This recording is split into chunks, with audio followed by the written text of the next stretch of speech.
Hello everyone, good morning. Welcome back to my channel. তোমাদের সবাইকে স্বাগত জানিয়ে আর একটা নতুন দিন নতুন একটা ব্লগ নিয়ে চলে এসেছি। এখানে এখন বসেছি সবজি কাটার জন্য, ঝিঙে পোস্ত করবো। আর এখানে তোমার কলমি শাক বার করে নিয়েছি, কলমি শাক ভাজা করবো। গতকালকে যেগুলো বাজার থেকে এনেছিলাম তো এগুলোই রান্না হবে। সবার মতো অফিস চলে গেছে, শুধু বাড়িতে আছি আমি। তো আমি ঠাম্মিকে বলেছিলাম যে আজকে তুমি রান্না করো না, মানে গতকালকে রাতে বলে রেখেছিলাম যে সকালে তুমি রান্না করো না, সকালে যা টিফিন নেবে নিয়ে নিও তোমরা সবাই, দুপুরে আমি আমার মতো করে রান্না করে নেবো, তো রাতে তোমরা খেয়ে নিতে পারবে। বলে ঠিক আছে।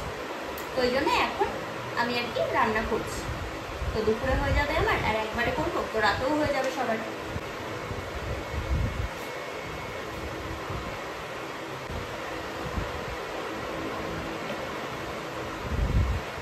তো এই যে এখানে কলমির শাকটা হয়ে গেছে, এবার তুলে নেবো, নিয়ে ঝিঙেটা বাড়িয়ে দেবো, ব্যাস হয়ে যাবে আমার রান্না।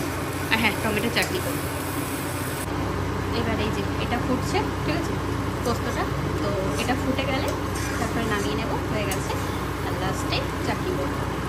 আমার প্রেশারটা আবার মনে হচ্ছে একেবারে লো হয়ে গেছে, তো বুঝতে পারি যখন আর কি লো হয়ে যায়, মাথা ঘোরে, শরীরে অতটা জোর পাই না।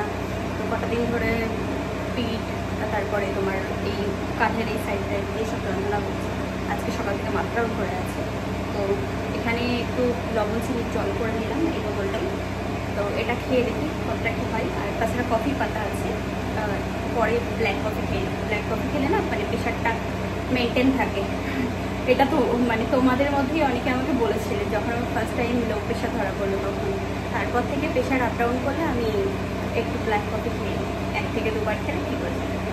তো আমি এই যে স্নান টান করলাম, করে এখন একটা ব্ল্যাক কফি বানিয়ে নিলাম, তো খাচ্ছি। আর মাথায় ভালো করে তেল দিয়েছিলাম, ঠান্ডা তেল, তো দিয়ে তারপর মাথা ভিজিয়ে স্নান করে এসে তাই একটু শুয়েছিলাম, মাথা ঘুরছিল বলে খুব।